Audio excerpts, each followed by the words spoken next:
The McAlvany Weekly Commentary covering monetary, economic, and geopolitical news events. So again, we come back to this context of political theater, where whether it's Republican or Democrat, they are promoting not only certain ideas, but promoting ways to pay for their ideas. As we, an informed electorate, go to the polls, I think we have the opportunity to hold them accountable and understand what they are doing and trying to accomplish via the exchange rate, via their monetary policies, and what have you. Now here are Kevin Orrick and David McAlvany.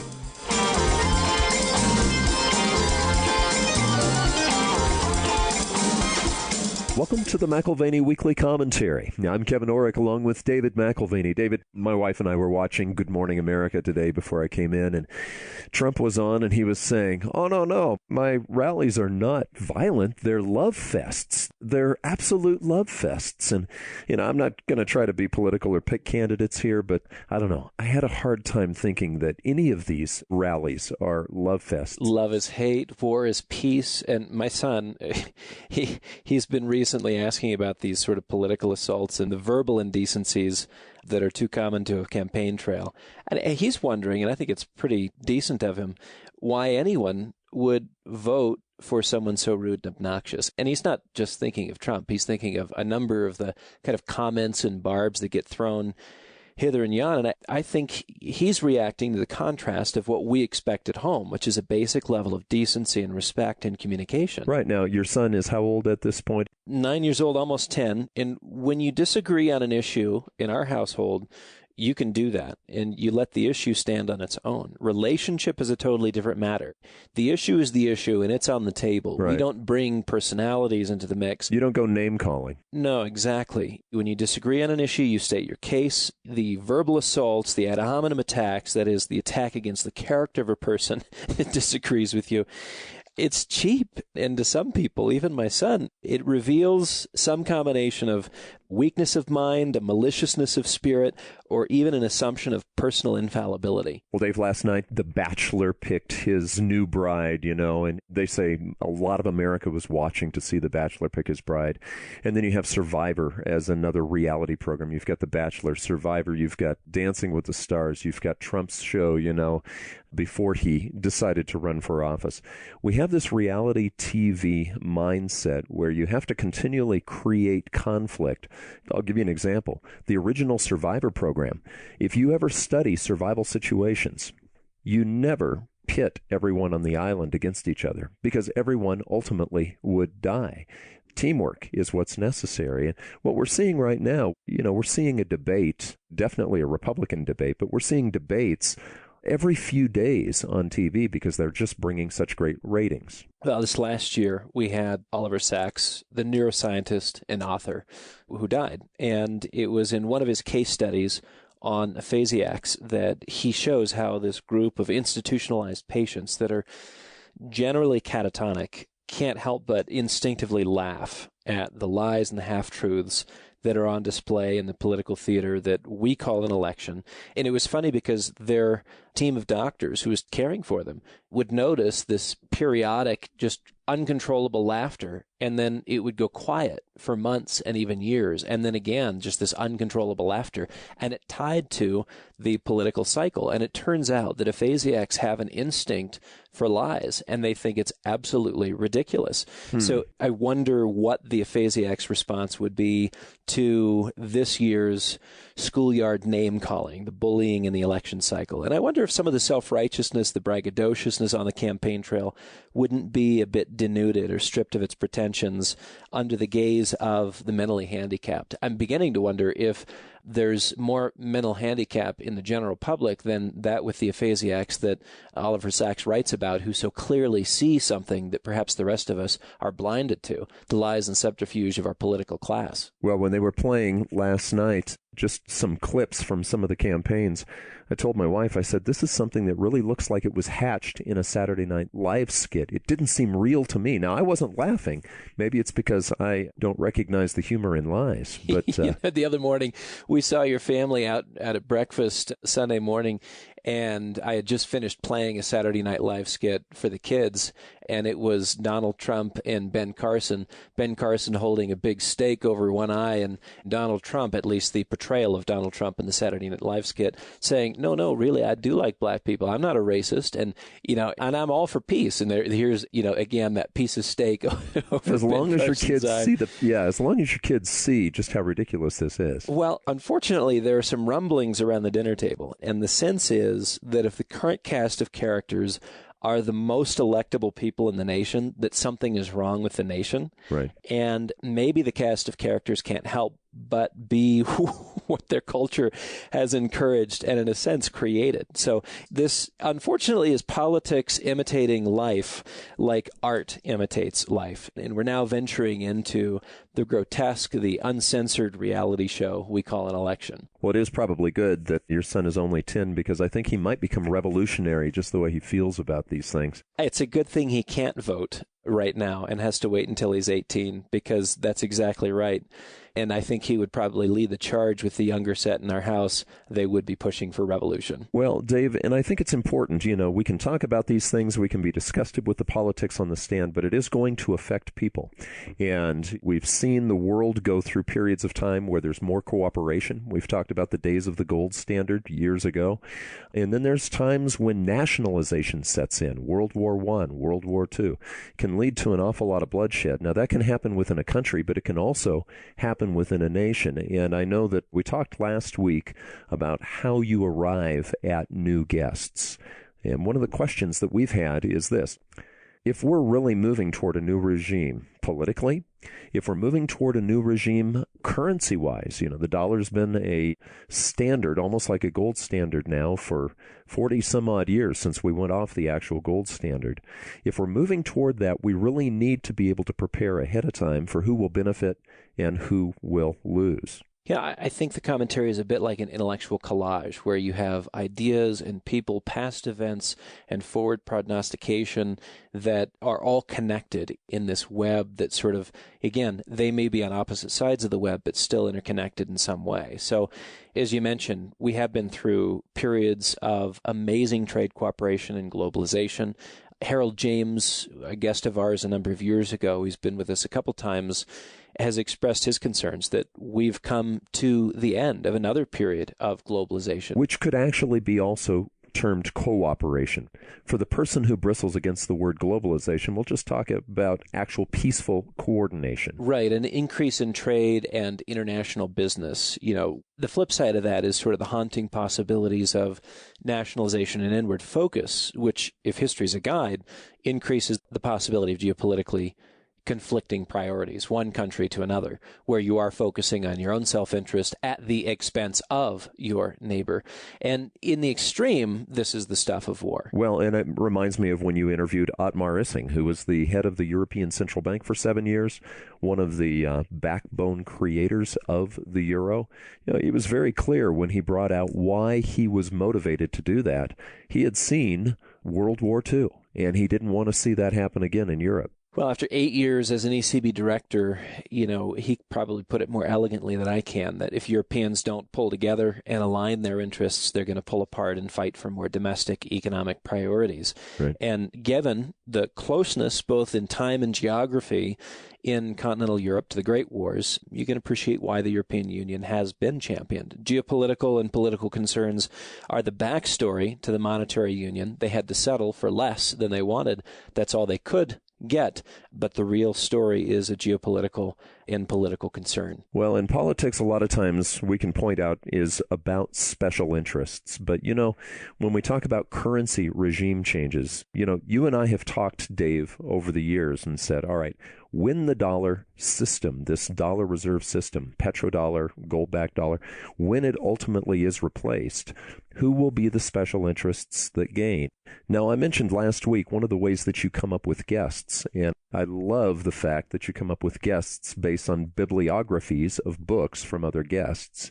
And Jeffrey Frieden is a person who can answer the question about what does a regime change look like, what does a currency regime change look like, and how does it affect special interests? Yeah, Harold James and Otmar Issing set the stage for a broad discussion of the broad brushstrokes of political and economic history. Ottmar Issing, certainly as a director at the ECB, narrows the focus to monetary policy and the designs to create economic growth via a centralized monetary policy system.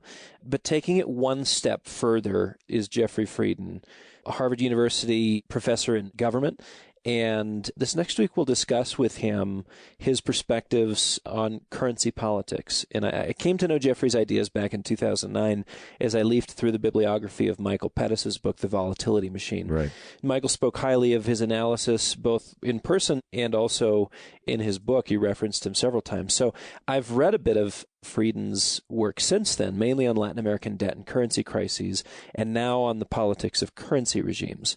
Why is this important? Well, the thesis that Frieden proposes is that every currency regime is driven by politics, and there are distributional benefits that each type of currency system confers to specific blocks of voters. Yeah, he brings out, I think his thesis is the most important price in any economy is the exchange rate. And we could actually add to that, because after reading the book, the most important political tool can also be the exchange rate, but it does affect particular special interests. Right. So we consider not only the past currency regimes, which we've done before, the gold standard, the gold exchange standard, the Bretton Woods system, the free-floating system that we have today, but we look at the future systems even now being debated, and we should keep in mind that a particular monetary system offers benefits to some constituencies at the expense of others. Well, let's just go back to one of our favorites, Dave. Let's go back to the gold standard back in the 1800s up through 1914.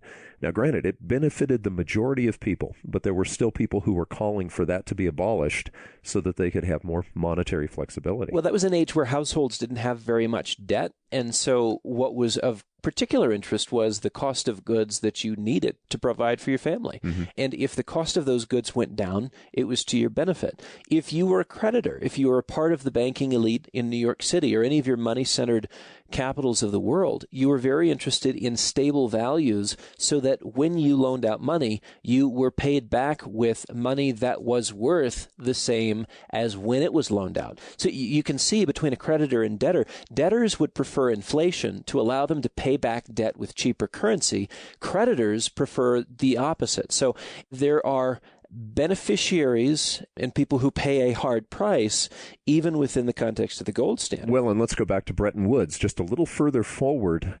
Isn't it interesting that the victor of a war is the one who sets the new currency regime standard? That seems at that point to prove the point that it is a political tool. And in the international world, this became acute in the 60s, where Jacques Rueff began to describe the unfairness of the Bretton Woods system, which allowed for the U.S. government to run deficits and never have an adjustment to pay, what he called the deficit without tears. Right. So we could run trade deficits indefinitely and never see a real economic adjustment.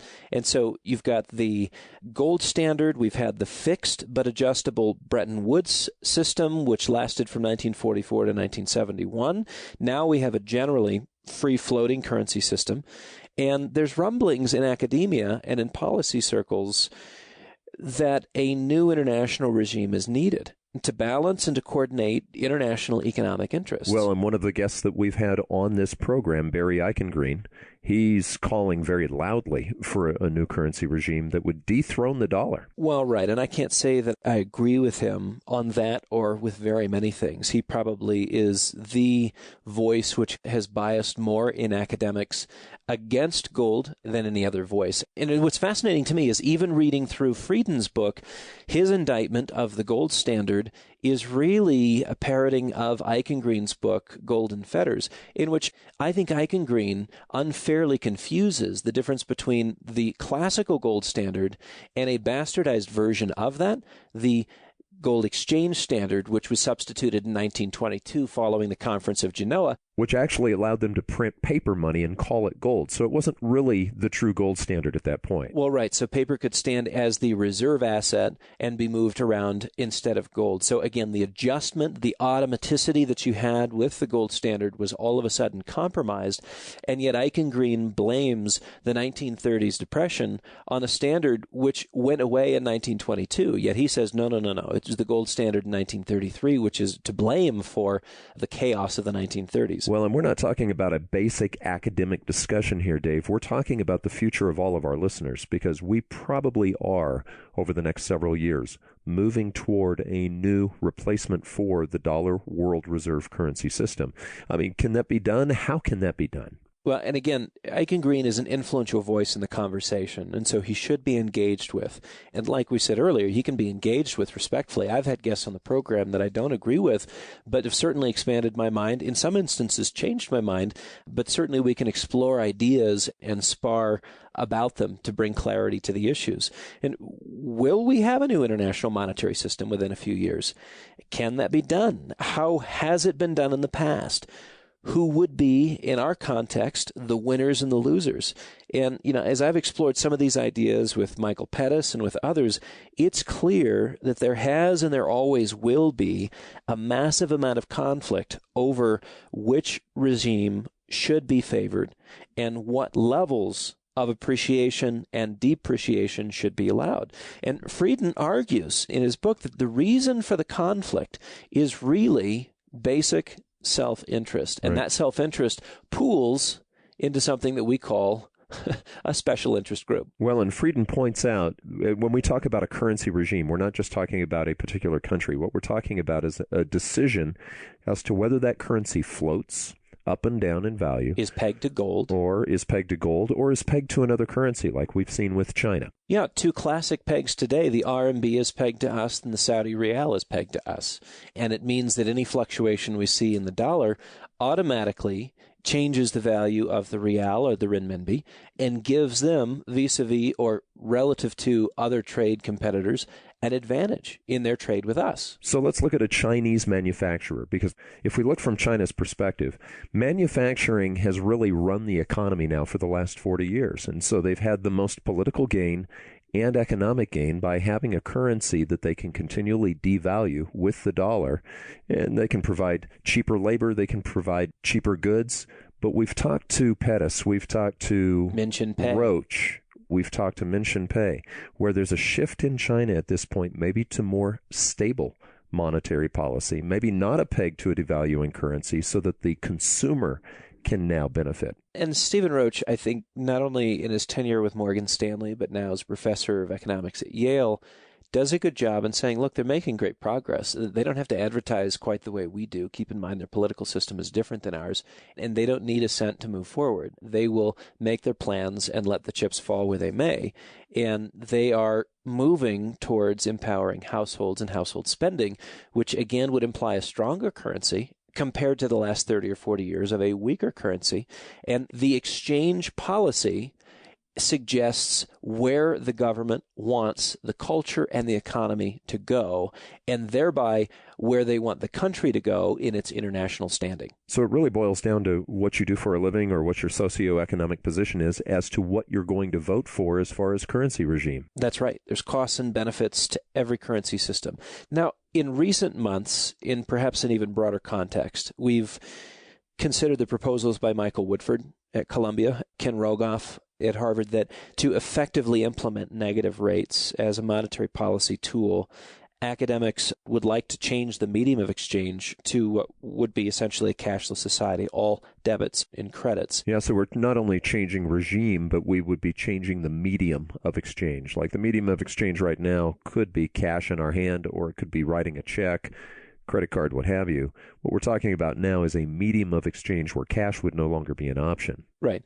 So what we have with currency policies and exchange rates is that they are always highly politicized because there are economic benefits that they create for particular special interest groups. In this case, there is the added bonus of monetary policy effectiveness. At least the belief is that there is monetary policy effectiveness if you change the way we handle money. Organizing an idea like this, the idea of a cashless capitalist society, organizing an idea like that, creating a social trend, is never sort of value neutral or politically neutral.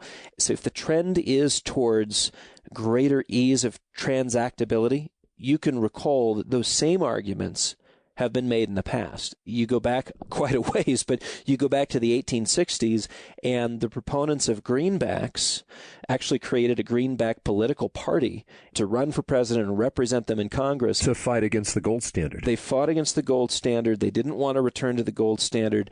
They wanted to promote greater flexibility and a greater supply of dollars. And the same desire for more money in the system and in more common denominations also defined your elections in the 1890s. Again, a fight against the gold standard.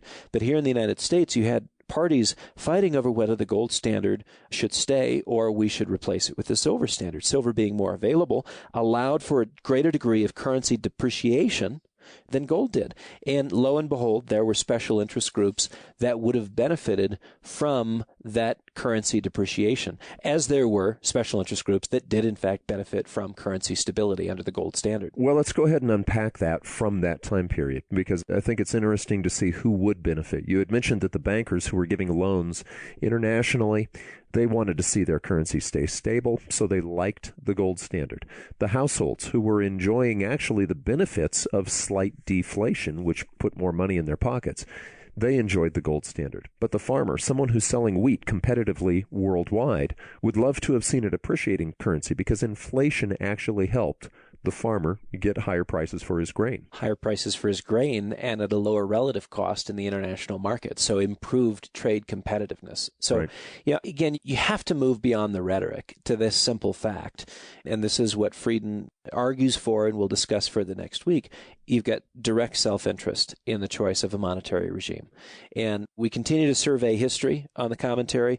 And as we survey the current landscape, looking at what is money, that discussion is alive today. That Right. discussion was alive and was a very blustery and boisterous discussion in the 1890s and the 1860s. It's been contentious because the self-interest expresses itself with particular candidates when you come into the political cycle. This political cycle is no different. I'm thinking of an analogy, Dave. When you go into an arcade, like a Dave & Buster's, what have you, and you play some of the games, they punch out little tickets that can be redeemed for prizes. Well, in a way, that's a little bit like controlling the currency regime. You know that Dave & Buster's is not losing money every time you walk away with a teddy bear, because you're using their money. And it takes a whole lot more of their tickets to buy that than you probably could go buy with the dollars that you spent playing the game. Now, apply that to the entire world. China's been looking at America here for decades, punching out their little prize tickets called the U.S. dollar. And they have to buy their oil in these little prize tickets. They have to buy everything in these prize tickets. And at this point, they're saying, you know what? I don't think I want to do that. I think I'll go ahead and buy that teddy bear. I'll go buy that oil. I'll go do what I need to do with my own currency. That seems to be one of the key aspects of the new regime change. And we'll have to see whether that's a depreciating currency or a stable currency and how they're going to validate it. Yeah, so whether it's the Chinese response to our monetary posturing, our expectation that they either raise or lower their currency. I mean, look, I know that it's not the first question that comes to mind when people get out of bed in the morning. What is money? What is the nature of our monetary regime? And I'm sure that there's fewer people today who are connecting the dots between economic and political self-interest tied to the prevailing monetary system.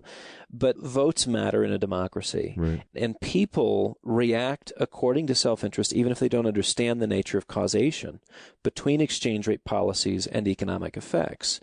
And I think what people do, and this is just your average bloke, he can feel which circumstances are favorable, are harmful to him. Even though he may not know why the pain or the gain is coming. Right. But it can become a political issue or a political problem when the effects of those monetary systems are felt by the common man.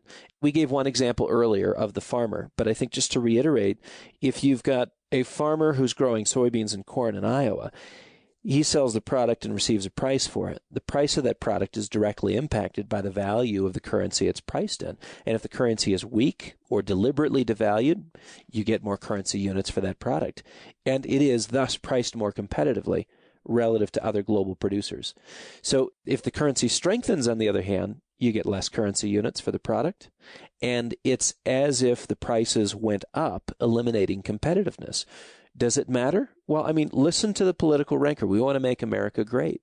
What do we want to do to make America great? Do we want to bring jobs back to the United States? Sure. Do we want to bring manufacturing jobs back to the United States? Okay, let's say we do. Let's say we bring back 1.5 million, 2 million jobs, manufacturing jobs to the United States. Do you realize that since about 2008, we have about 1.5 million new jobs in the restaurant business, specifically waiting tables? Right. It's service. It's not manufacturing. Yeah. And we've lost that amount. So we have gained 1.5 million and we've lost 1.5 million. We want to bring back 1.5 million in terms of jobs that are specific to the manufacturing industry. You have to have a depreciating currency. It is more favorable to have a depreciating currency so that your products are priced more cheaply in the open market. Right. So when someone says, I want to bring jobs back to the United States, one of the things that they're implicitly committing to is a depreciated currency. What is the effect for the saver or the person living on a fixed income? It means that your dollar buys less. So while it's good for the general economy, it may be bad for you. You as a particular, let's say you're a member of the AARP and you're already struggling to make ends meet.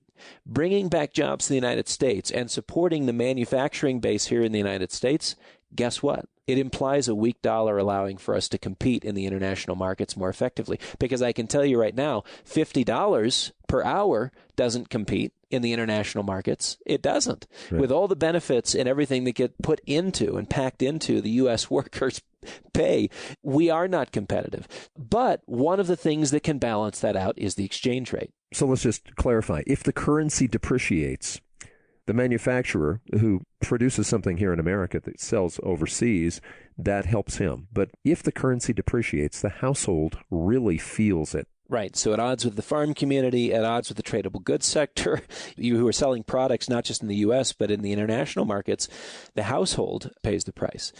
So when you experience a currency depreciation, the value of the currency goes down. The household feels it via an increase in the cost of goods. The result is that a household can't buy as much as they could otherwise on a static income. This is your inflation squeeze.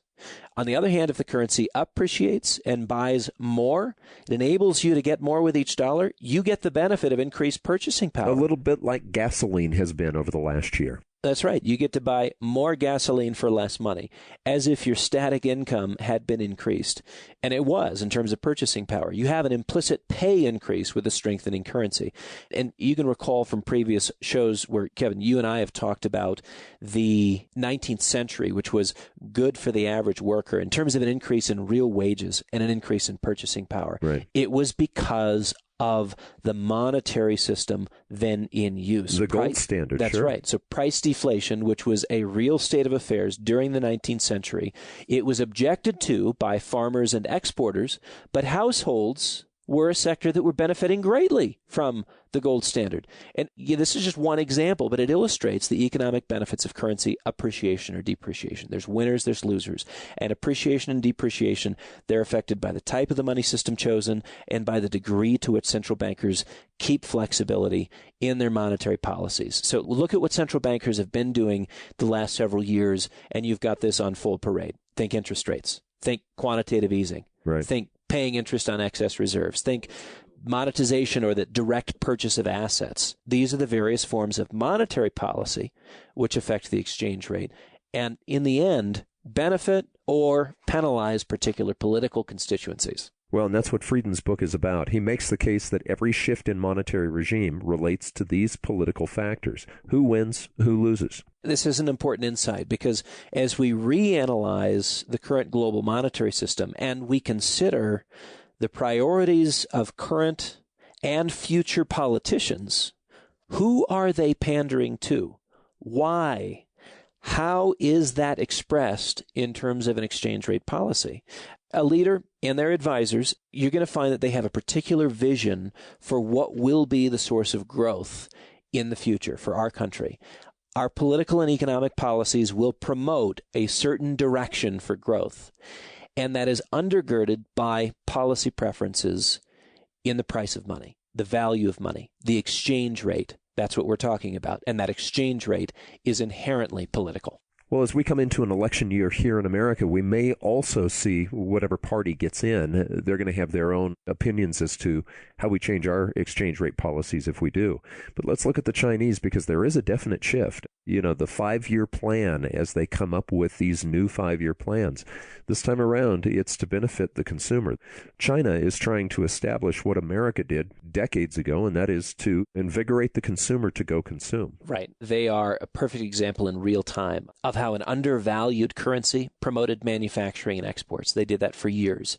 That game is up. They recognize that it's not sustainable, and they don't want the same dependencies on the U.S. economy and on Europe, and they can promote greater independence by generating growth internally via consumption. And they've begun to accomplish this. Their last 5-year plan was promoting not only an improved value in the currency, but a raise in wages, which they have begun to do so. This is starting to fuel consumption. It is starting to empower household spending over exports, but they are faced with a political challenge. It's the old guys who made their way by manufacturing and selling cheap. That's right. The political challenge is that you've got the old vested interests that are not happy with losing the currency subsidy that they held for years with an artificially devalued currency. So the currency served one special interest group. Now it's going to serve another. It's this way any way in the world. It's this way at any time in history. As a saver and an investor, it's particularly relevant to you. This is what we were talking about earlier. The most important price in any economy is the exchange rate, because every price is impacted by the currency. Okay, so for the listener who is wanting to have an idea of where we're going with this, Frieden is next week, and he'll be able to explain currency politics.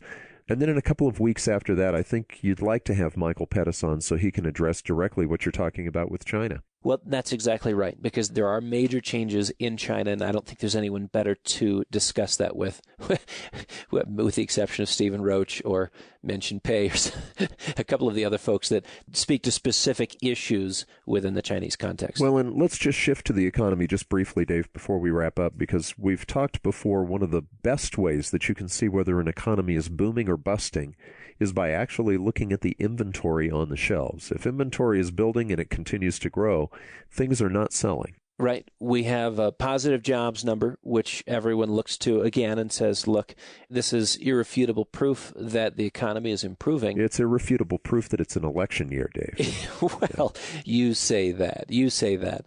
I know what you mean. And I think some of our listeners do too. If you look into the details of the jobs number we did last week to say, look, there's some things that we just don't like. Particularly, retail continues to hire, which is, at this season of the year, something that is sort of preposterous. And then let's move over to what we have as evidence for inventories and sales. We have the second month in a row where wholesale inventories are on the rise, even as sales are falling further. And they're now at levels that you would expect to see in the context of a recession. Right. So that ratio of inventories to sales is sending a very clear signal. And it is inconsistent with the jobs numbers. It is inconsistent with the details within the jobs numbers, which say, no, hiring is going gangbusters in retail. And you've got to, as a listener, you as an investor have to decide which of these numbers is most easy to manipulate and control towards a political perception and outcome. Well, and one of the most political prices, we talked about how currency regimes and currency policies can be political.